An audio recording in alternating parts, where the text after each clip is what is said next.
저는 서울에서 직장을 다니고 있는 30대 직장인입니다. 제조업 분야에서 일하고 있는데 사실 이 업계를 선택한 건 우연이 아니었어요. 저희 아버지도 같은 업계에서 오랫동안 일해오셨거든요. 아버지는 말수가 적고 조용한 분이셨습니다. 집에서도 회사 이야기는 거의 하지 않으셨고 그저 묵묵히 일하시는 모습만 봐왔어요. 어렸을 때부터 아버지는 늘 새벽같이 출근하셨고 저녁 늦게 돌아오셨습니다. 주말에도 가끔 공장에 나가시곤 했죠. 너네 아빠는 무슨 일해? 어린 시절 친구들이 물으면 저는 그저 공장 다닌다라고만 대답했습니다.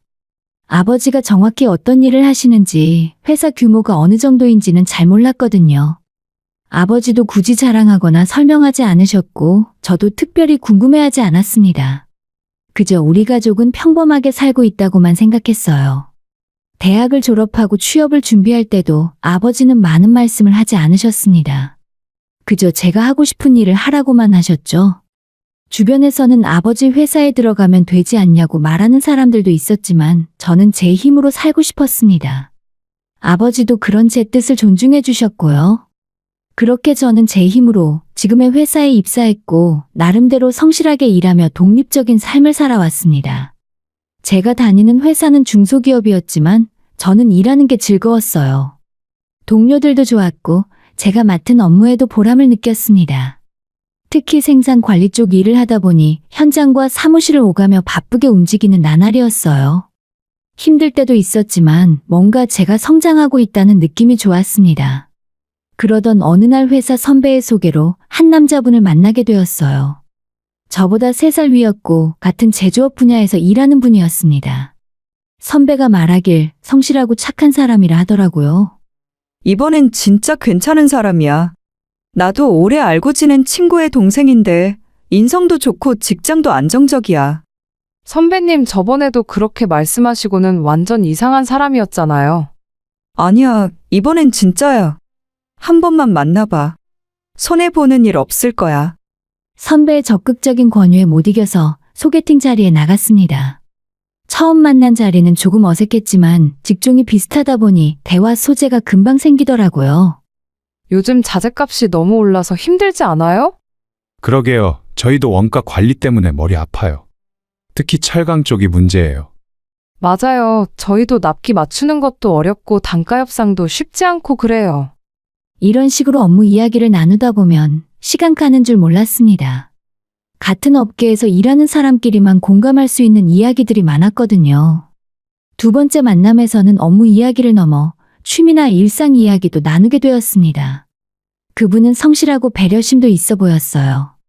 데이트할 때도 제 의견을 먼저 물어봐 주었고 작은 부분까지 신경 써주는 모습이 좋았습니다. 이번 주말에 뭐 하고 싶어요? 저요? 날씨도 좋은데 한강 산책이나 할까요? 좋죠. 그럼 제가 맛있는 브런치 카페도 같이 예약할게요. 이런 식으로 자연스럽게 연애로 발전했고 몇 달이 지나자 결혼 이야기까지 나오게 되었습니다. 저는 그분과 함께 있으면 편안했고 미래를 함께 그려볼 수 있을 것 같았어요. 그런데 결혼 이야기가 구체화되던 어느 날 남자친구가 조심스럽게 말을 꺼냈습니다. 저녁을 먹고 카페에 앉아 있을 때였어요. 내가 너한테 미리 말해둘 게 있어. 뭔데 그렇게 진지해? 우리 엄마가 좀 말투가 직설적인 편이야. 거칠게 들릴 수도 있는데 나쁜 의도는 아니니까 너무 상처받지 마. 남자친구의 표정이 평소와 달리 조금 굳어 있더라고요. 뭔가 걱정스러운 기색이 역력했습니다. 아, 그래. 괜찮아. 부모님마다 성격이 다 다르시잖아. 저는 대수롭지 않게 넘겼습니다. 오히려 미리 말해준 것에 대해서 고마운 마음마저 들었습니다. 배려심이 있는 사람이구나 싶었죠. 그래도 우리 엄마 마음은 좋은 사람이야. 조금 세 보일 수도 있지만 시간이 지나면 정 많은 분이라는 걸 알 수 있을 거야. 조금만 이해해주면 고마울 것 같아. 걱정 마. 나도 잘 지낼 수 있을 것 같아. 사실 나도 처음엔 좀 낯을 가리는 편인데 금방 풀릴 거야. 정말 그럼 다행이다. 사실 좀 걱정했거든. 그렇게 우리는 양가 상견례 날짜를 잡았습니다. 처음으로 남자친구 어머니를 뵙는 자리였죠. 저는 정성스럽게 옷도 골랐고 작은 선물도 준비했습니다. 처음이니 좋은 인상을 드리고 싶었거든요. 결혼은 두 사람만의 일이 아니라 두 집안이 만나는 일이니까 잘해보고 싶었습니다. 상견례 전날 밤, 저는 긴장되어 잠을 설치게 되었어요. 어떻게 인사를 드려야 할까, 뭐라고 말씀드려야 좋은 인상을 드릴 수 있을까 고민했습니다. 약속 장소는 강남에 있는 한옥 레스토랑이었어요. 분위기 좋은 곳에서 차분하게 인사를 나누고 싶다는 남자친구의 의견이었습니다. 저는 설레는 마음으로 그곳에 도착했고 시어머니가 될 분은 단정한 옷차림으로 앉아 계셨어요. 처음에는 환하게 웃으며 저를 맞아주셨습니다. 어머, 사진보다 더 예쁘네요. 감사합니다. 뵙게 되어 정말 반갑습니다. 그래요, 어서 앉아요. 인사를 나누고 자리에 앉았습니다. 처음 몇 분 동안은 날씨 이야기와 음식 이야기 등 가벼운 대화가 오갔어요. 저는 긴장을 풀고 편안하게 대화하려고 노력했습니다. 남자친구의 어머니도 웃으며 이런저런 이야기를 건네셨어요. 분위기가 나쁘지 않았습니다. 저는 속으로 남자친구가 괜히 걱정했나 보다 라고 생각했습니다. 하지만 분위기가 바뀌는 데는 그리 오래 걸리지 않았어요. 이제 막 메인 요리가 나오려는 순간이었습니다. 메인 요리가 테이블 위에 올려지고 웨이터가 물러간 직후였죠. 시어머니는 찻잔을 내려놓으며 자연스럽게 말을 꺼내셨습니다. 그런데 주연 씨, 어디서 일한다고 했나요? 아, 네. 저는 제조업 쪽 회사에서 생산관리 업무를 하고 있습니다. 제조업? 회사 이름이 어떻게 되나요? 저는 제가 다니는 회사 이름을 말씀드렸습니다.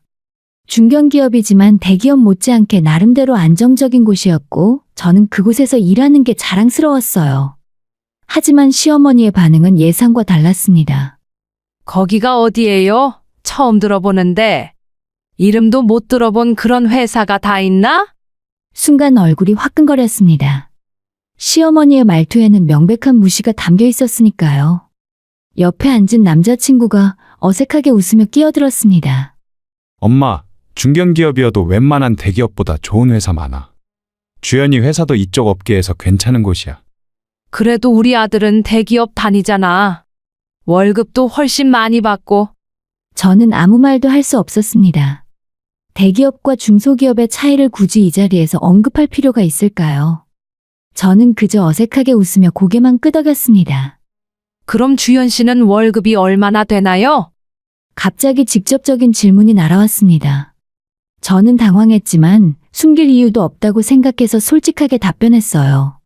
세후로 320만 원 정도 받고 있습니다. 그것밖에 안 돼요? 우리 민수는 400 넘게 받는데. 그럼 나중에 살림할 때 주연 씨가 좀 더 힘을 내야겠네. 남자가 더 벌잖아. 시어머니는 마치 당연한 이야기를 하듯이 말씀하셨습니다. 저는 순간 귀를 의심했습니다. 겨우 80만 원 차이를 가지고 이렇게 노골적으로 제 경제력을 평가하시다니요. 게다가 아직 결혼도 하지 않은 상태에서 이미 경제적 책임을 저에게 더 지우려는 태도가 느껴졌습니다. 요즘은 부부가 함께 경제활동을 하면서 협력하는 게 일반적이잖아요. 저는 최대한 공손하게 제 의견을 말씀드렸지만 어머님은 코웃음을 치셨습니다. 그래도 여자가 좀 더 집안일도 챙기고 남자 뒷바라지도 해줘야지. 그게 아내의 도리 아닌가? 옆에서 남자친구가 난처한 표정으로 앉아 있었고 저는 그가 한마디라도 거들어주기를 기대했지만 그는 그저 음식만 먹으며 눈치만 보고 있었습니다. 저는 실망스러웠지만 오늘은 상견례니까 참아야겠다고 생각했어요. 그나저나 주연 씨 부모님은 무슨 일해요? 아버지는 제조업 하시고 어머니는 전업주부십니다. 아, 그래요? 제조업이면 공장 같은 거 하시나 보네요. 규모가 어느 정도예요? 직원은 몇 명이나 되나요? 시어머니의 질문은 점점 더 구체적이고 노골적으로 변해갔습니다. 마치 저희 집안의 재산 상황을 평가하려는 듯한 느낌이었어요. 저는 그 당시에도 아버지가 정확히 어느 정도 규모의 사업을 하시는지 잘 몰랐습니다. 아버지가 집에서 회사나 일 이야기를 거의 하지 않으셨으니까요. 정확히는 잘 모르겠습니다. 아버지께서 일 이야기를 잘 안 하세요. 아버지 회사도 모르다니. 그럼 집은 자가예요? 전세예요? 자가입니다. 어디쯤이에요? 평수는? 시어머니의 질문 공세는 끝이 없었습니다. 저는 점점 숨이 막히는 기분이었습니다. 이건 상견례가 아니라 마치 신혼조회 같았어요. 옆에 앉은 저희 부모님도 불편한 기색이 역력했습니다. 아버지는 평소처럼 말없이 앉아 계셨지만 어머니는 어색하게 웃으며 분위기를 바꾸려 애쓰셨습니다. 음식이 맛있네요. 이 집 분위기도 참 좋고요. 그렇죠? 우리 아들이 예약한 곳인데 센스 있죠? 그제야 다른 이야기로 넘어갔지만 식사 내내 불편한 공기가 감돌았습니다. 저는 빨리 이 자리가 끝났으면 좋겠다고만 생각했어요. 겨우겨우 더 이상의 사고 없이 상견례가 끝나고 남자친구와 단둘이 남았을 때 저는 조심스럽게 말을 꺼냈습니다. 오늘 어머님 말씀이 좀 불편했어. 미안해. 엄마가 원래 그렇게 직설적이야. 나쁜 의도는 아니니까 너무 상처받지 마. 근데 너무 심했잖아. 갑자기 내 월급이 적다고 하시더니 우리 집안 재산까지 캐먹고. 알아, 내가 엄마한테 잘 말해놓을게. 그냥 한 번만 더 참아줘. 시간 지나면 괜찮아질 거야. 남자친구는 미안하다는 말만 반복했고 저는 한숨을 쉬며 고개를 끄덕였습니다. 결혼이라는 게 참 쉽지 않다는 생각이 들었어요. 하지만 그때는 몰랐습니다. 이게 시작에 불과하다는 것을요. 며칠 후에 시어머니로부터 카톡이 왔습니다. 주연 씨, 이번 주말에 우리 집안 친척들 모임이 있는데 같이 가요. 민수 고모 이모들도 만나고 친척들 얼굴도 익혀야죠. 저는 좋은 의미로 받아들였어요. 결혼 전에 친척분들과 친해지는 것도 나쁘지 않다고 생각했습니다. 남자친구에게 물어보니 그도 괜찮다 하더라고요. 우리 가족들 다 좋은 사람들이야. 걱정 마. 주말이 되어 약속 장소로 나갔어요. 시어머니가 정한 곳은 유명한 한우 고깃집이었습니다. 도착하니 이미 여러분들이 앉아 계셨어요. 남자친구의 고모와 이모, 사촌 형들까지 총 10명 정도 되었습니다. 민수 여자친구 왔네. 어서 와요. 친척분들은 반갑게 맞아주셨습니다. 저는 인사를 드리고 자리에 앉았죠. 처음에는 화기애애한 분위기였습니다. 이런저런 질문도 받고 직장 이야기도 나눴어요. 그런데 식사가 끝나고 계산할 시간이 되자 어머님이 저를 보며 말씀하셨습니다. 오늘 계산은 주연 씨가 하는 게 어때요? 우리 며느리 될 사람이 인사도 할 겸해서요. 순간 귀를 의심했습니다. 10명이 먹은 한우 고깃집 계산을 저보고 하라고요? 대충 계산해봐도 50만 원은 좋게 넘을 것 같았습니다. 저는 당황해서 남자친구를 봤지만 그는 난처한 표정으로 제 시선을 피하고 있었습니다. 어머님, 오늘은 제가 미처 준비를 못해서요. 아니, 뭘 준비해? 그냥 카드로 긁으면 되잖아요. 우리 민수보다 주연 씨가 계산하는 게 그림이 좀 낫지. 시어머니는 마치 당연하다는 듯이 말씀하셨고 주변 친척들도 그래, 며느리 될 사람이 인사도 할 겸 하는 거지. 하며 거들었습니다. 저는 어쩔 수 없이 카드를 꺼냈습니다. 결제 금액은 62만 원이었습니다. 계산을 마치고 밖으로 나오는데 남자친구가 조용히 다가와 말하더라고요. 미안해. 내가 나중에 줄게. 나중에는 무슨, 왜 그 자리에서 말 안 한 거야? 엄마 앞에서 그러면 또 분위기 이상해지잖아. 그냥 넘어가. 저는 화가 났지만 사람들 앞에서 싸우고 싶지 않았어요. 그날 밤 집에 돌아와서 혼자 생각에 잠겼습니다. 이게 정말 맞는 걸까? 결혼을 해도 되는 걸까? 하지만 그때까지도 남자친구를 사랑하는 마음에 한 번만 더 참아보기로 했습니다. 고깃집 사건이 지나고 며칠이 지나도 남자친구는 약속했던 돈을 주지 않았어요. 처음엔 다음 주에 준다고 하더니 나중에 결혼하면 다 우리 돈 아니겠어? 나중엔 슬쩍 넘어가려 했어요. 저는 돈 때문에 싸우고 싶지 않아서 그냥 넘어갔습니다. 하지만 마음 한구석에는 씁쓸함이 남아있었죠. 그러던 어느 날 시어머니로부터 또 연락이 왔습니다. 주연 씨, 이번 주말에 우리 집에 한번 놀러 와요. 내가 손수 음식도 해놓고 기다릴게요. 처음으로 남자친구 집을 방문하는 거라 저는 설레었습니다. 백화점에 가서 조금 비싼 고급 스카프를 골랐습니다. 시어머니께 드릴 선물이었어요. 가격이 만만치 않았지만 좋은 관계를 만들기 위해서라면 아깝지 않다고 생각했습니다. 주말이 되어 남자친구와 함께 그의 집으로 향했어요. 아파트는 생각보다 넓고 깔끔했습니다. 시어머니는 현관 앞까지 앞치마를 두르고 나와서 저희를 맞아주셨어요. 어서 와. 밥 다 차려놨으니까 들어와서 먹어요. 이거 제가 준비한 작은 선물인데요. 받아주세요. 저는 정성스럽게 포장한 스카프 선물을 건넸고 남자친구의 어머니는 포장을 뜯더니 스카프를 꺼내보셨어요. 그리고는 제 기대와 달리 시큰둥한 반응을 보이셨습니다. 어머, 이거 지난달에 민수가 사준 거랑 비슷한데? 똑같은 게 2개가 생겼네. 아, 그랬나요? 몰랐어요. 죄송합니다. 아니, 뭐 받긴 받았는데 그냥 돈이 아까워서 그래요. 부잣집도 아닌데 이런 거 살 돈 있으면 결혼 자금이나 모으지? 저는 순간 말문이 막혔습니다. 선물을 받고 고맙다는 말은커녕 돈이 아깝다는 말을 하시다니요. 게다가 너희 집이 부잣집도 아닌데라는 말은 명백한 집안에 대한 무시였습니다. 엄마, 그래도 고맙다는 말씀 정도는. 남자친구가 조심스럽게 끼어들었지만 시어머니는 손사래를 치며 말씀하셨습니다. 뭘 우리끼리 이런 거 가지고 예의 차릴 거 있니? 솔직하게 말하는 게 낫지. 그리고 어차피 이런 선물 앞으로도 많이 해야 하잖아. 그게 무슨 말씀이세요? 아니, 공평하게 생각해봐. 우리 아들은 400 넘게 버는데 주현 씨는 300밖에 못 받잖아. 그럼 주현 씨가 더 챙기는 게 맞죠. 그래야 균형이 맞지. 저는 어이가 없었습니다. 월급이 적다는 이유로 제가 더 많은 부담을 져야 한다는 논리가 이해되지 않았어요. 하지만 시어머니는 그게 당연하다는 표정이었습니다. 식사 자리도 불편했어요. 시어머니는 계속해서 제 직장과 월급에 대한 이야기를 꺼냈습니다. 주현 씨, 나중에 결혼하면 우리 아들 아침은 당연히 주현 씨가 차려줘야 해요. 여자가 월급이 적으면 그만큼 집안일을 더 해야 하는 거니까. 요즘은 맞벌이 부부라서 집안일도 나눠서 하는 게 일반적이지 않나요?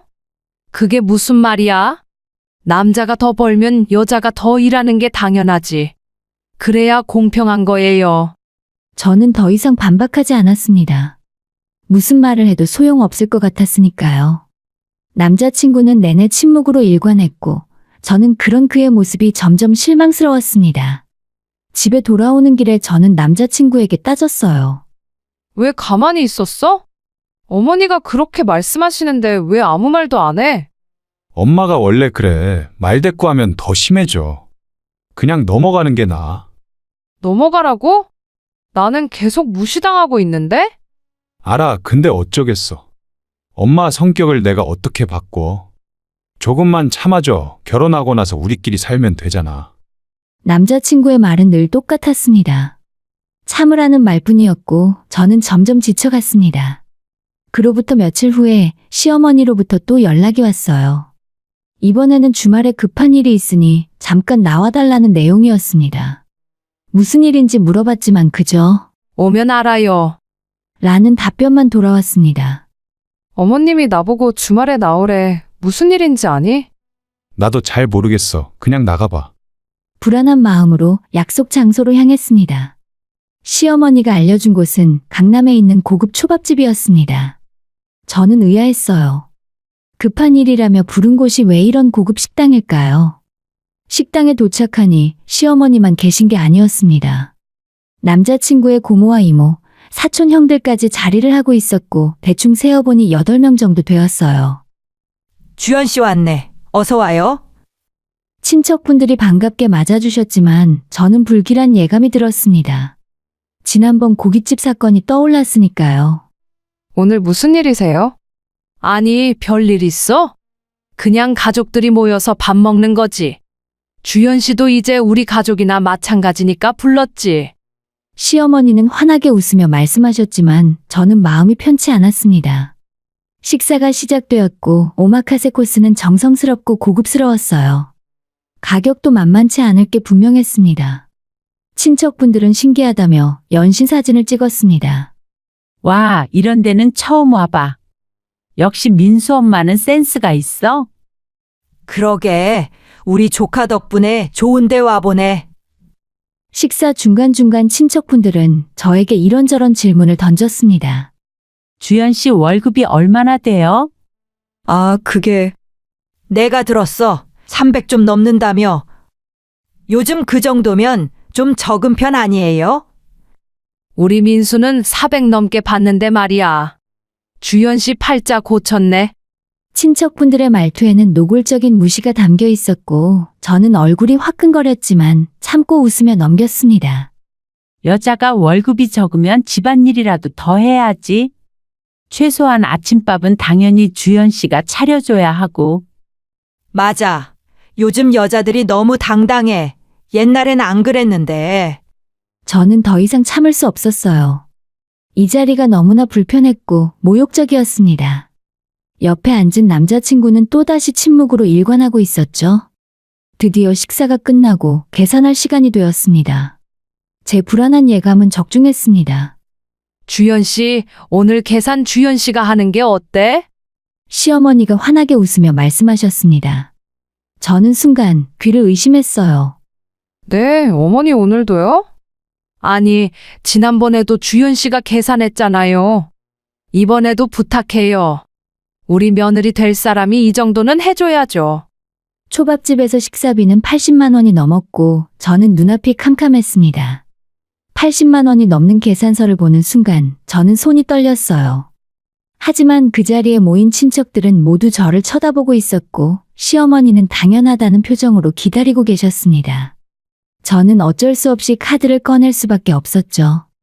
역시 우리 며느리 될 사람은 달라. 민수야, 좋은 여자 만났다. 놓치지 마. 친척분들의 칭찬 아닌 칭찬을 들으며 저는 결제를 마쳤습니다. 가슴이 답답하고 눈물이 날 것 같았지만 그 자리에서 울 수도 없었어요. 집으로 돌아오는 차 안에서 남자친구에게 따졌습니다. 이게 뭐 하는 짓이야? 왜 매번 나한테만 계산을 시키는 거야? 미안해. 나도 몰랐어. 엄마가 갑자기. 갑자기 지난번에도 똑같았잖아. 너는 왜 가만히 있어? 왜 아무 말도 안 해? 엄마 앞에서 그러면 분위기 이상해지잖아. 내가 다음에 줄게. 다음에? 지난번에도 그랬잖아. 결국 한 푼도 안 줬으면서.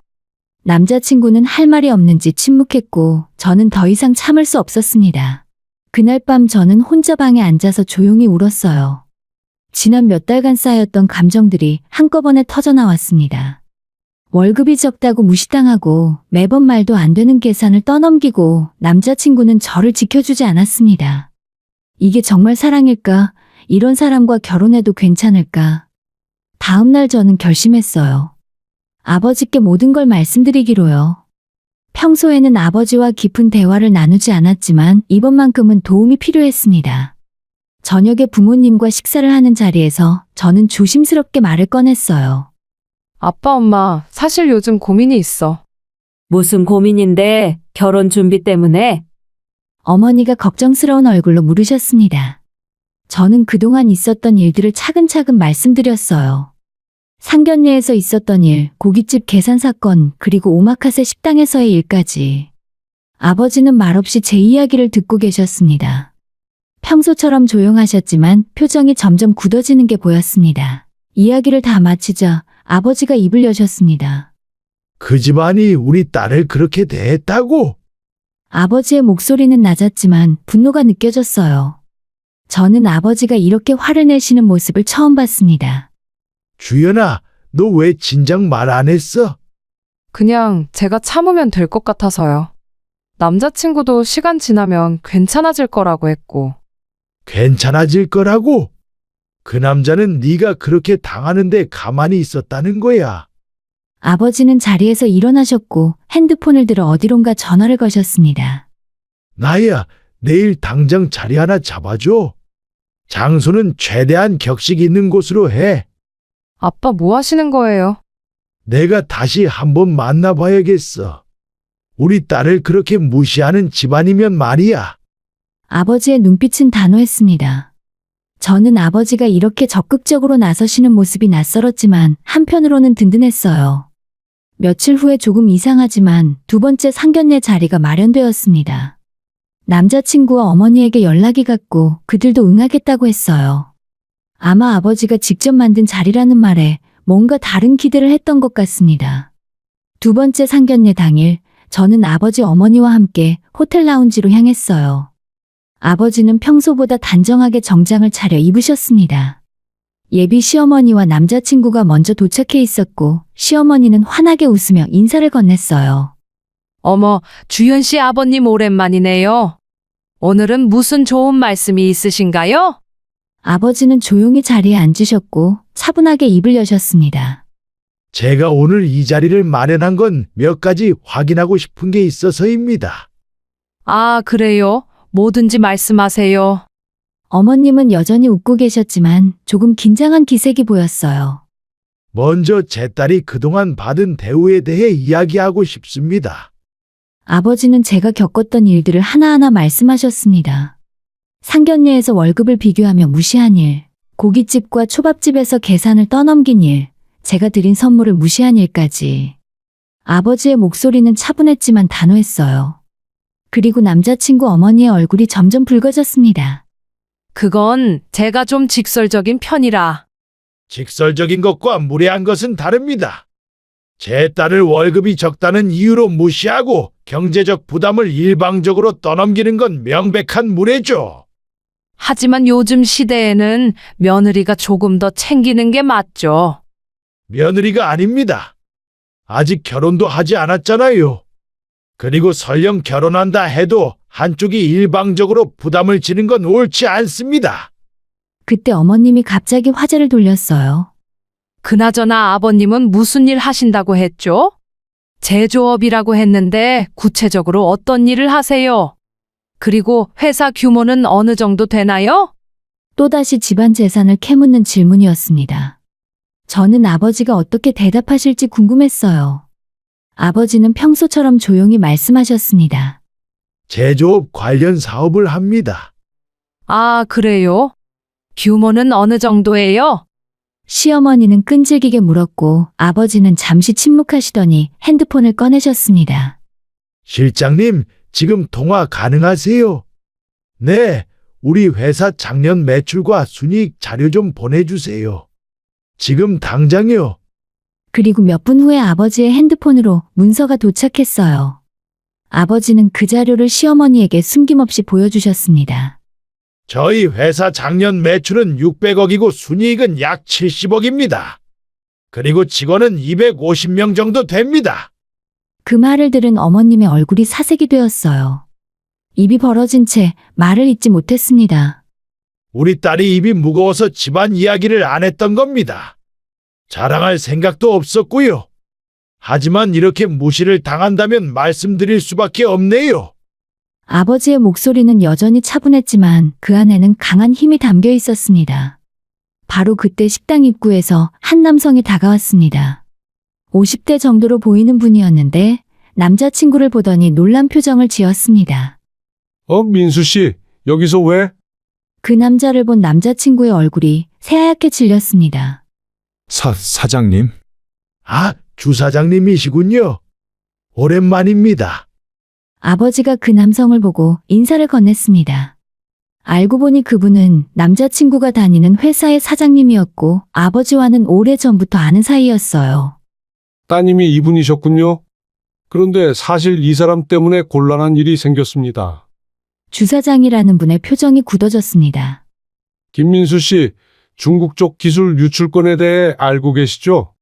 주사장님의 말에 그 자리는 순식간에 얼어붙었습니다. 중국 쪽 기술 유출이라는 단어가 공기 중에 무겁게 가라앉았어요.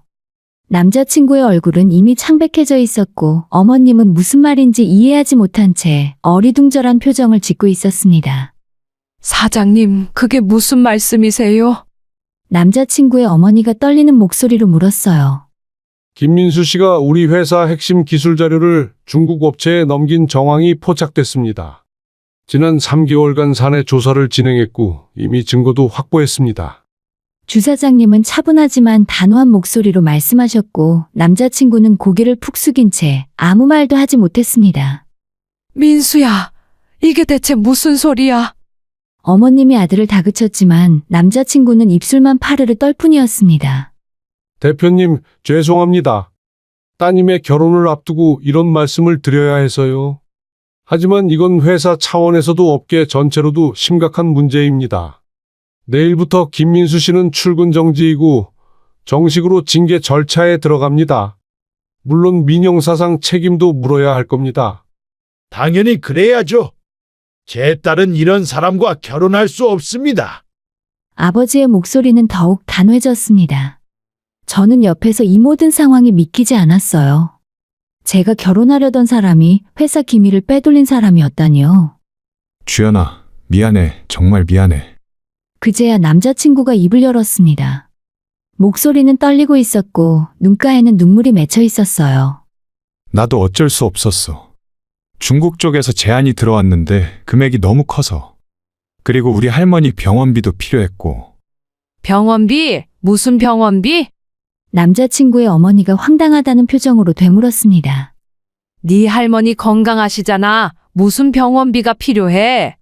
순간 남자친구의 거짓말이 드러났고 핑계조차 제대로 대지 못하는 모습에 저는 허탈했습니다. 주연아, 제발 한 번만 용서해줘. 나 정말 잘못했어. 다시는 이런 일 없을 거야. 남자친구가 제 손을 잡으려 했지만 저는 손을 뿌리쳤어요. 이 상황에 나한테 용서를 바라는 거야? 주연아, 제발. 그만해. 결혼은 없던 일로 하고. 아버지가 자리에서 일어나셨습니다. 저희는 이만 가보겠습니다. 제 딸이 말한 것처럼 결혼은 없던 일로 하겠습니다. 아버님, 제발 한 번만 봐주세요. 남자친구가 아버지 앞에 무릎을 꿇었습니다. 하지만 아버지는 냉정하게 그를 내려다보셨습니다. 남자친구의 어머니도 그제야 정신을 차린 듯 저희 아버지 앞으로 다가왔습니다. 아버님, 제발 부탁드립니다. 한 번만 용서해 주세요. 제가 잘못했습니다. 주연 씨한테 너무 심하게 했어요. 다 제 잘못입니다. 남자친구의 어머니는 눈물을 흘리며 애원했어요. 하지만 그 눈물이 진심인지는 알 수 없었습니다. 아들이 직장에서 잘리고 법적 처벌까지 받게 될 상황이 두려워서 그러는 것 같았어요. 이제 와서 후회해봤자 소용없습니다. 그동안 제 딸을 알량한 월급 차이로 무시하셨죠? 결국 저희 집안이 못 산다고 생각하셨기 때문 아닙니까? 아버지의 말씀에 어머님은 고개를 들지 못했습니다. 주연 씨 정말 미안해요. 제가 너무 잘못 생각했어요. 해달라는 거 다 해줄 테니까 우리 아들 버리지만 말아줘요. 제발 부탁이에요. 시어머니는 제 바짓가랑이를 붙잡고 통곡했어요. 하지만 저는 더 이상 흔들리지 않았습니다. 이미 늦었어요. 그동안 저를 어떻게 대하셨는지 어머니도 아시잖아요. 그건 내가 잘못 생각했어. 앞으로는 진짜 잘할게요. 지금 이러시는 건 아들이 해고되는 걸 보고 지푸라기라도 잡으려는 거잖아요. 진심으로 저를 생각해서가 아니라 상황이 급하니까 그러시는 거예요. 제 말에 어머님은 아무 반박도 하지 못했습니다. 사실이었으니까요. 주연아, 남자친구가 다시 한번 저를 불렀지만 저는 돌아보지 않았습니다. 저는 더 이상 그들과 대화하고 싶지 않았고 아버지와 어머니를 따라 자리를 떠났습니다. 뒤에서 시어머니와 남자친구의 울음소리가 들렸지만 저는 뒤돌아보지 않았어요. 잘했어. 너가 그런 사람과 결혼하지 않아서 다행이야. 아버지는 평소답지 않게 제 머리를 쓰다듬어 주셨고 그 순간 저는 눈물이 터져 나왔습니다. 그동안 참았던 감정들이 한꺼번에 쏟아져 나왔어요. 며칠 후에 남자친구는 회사에서 정식으로 해고 통보를 받았습니다. 그리고 기술 유출 혐의로 검찰에 고소되었어요. 증거가 명확했기 때문에 구속영장이 청구되었고 곧 법정 구속되었습니다. 시어머니는 그 후로도 몇 번이나 저희 집 앞에 찾아왔어요. 울면서 용서를 구했고 주사장님에게 제발 잘 이야기해달라고 빌고 또 빌었지만 저는 문을 열어주지 않았습니다. 결국 아버지가 경찰에 신고하셨고 그 후로는 찾아오지 않았어요. 남자친구로부터도 몇 통의 편지가 왔습니다.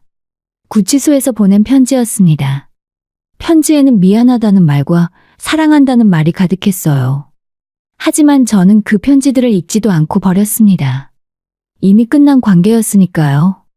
한 달쯤 지났을 때 남자친구의 재판 소식을 들었습니다. 징역 2년이 선고되었다고 했습니다. 기술 유출이 명백했고 업계에 끼친 피해가 컸기 때문이라고 했어요. 그 소식을 듣고도 저는 별다른 감정이 들지 않았습니다. 그저 그럴 줄 알았다는 생각뿐이었죠.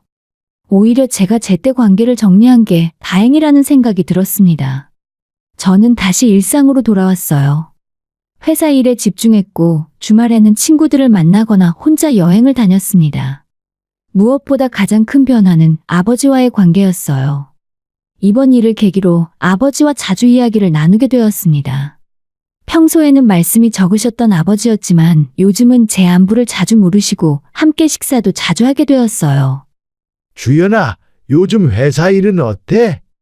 좋아요, 아빠. 새로운 프로젝트 맡았는데 재미있어요. 그래, 다행이다. 힘든 일 있으면 언제든 말해. 딸을 지키는 게 아빠의 역할이야. 아버지의 말씀에 가슴이 뭉클했습니다. 어떤 남자의 사랑보다 자식을 끝까지 지켜주는 아버지의 사랑이 더 크고 소중하다는 걸 깨달았어요.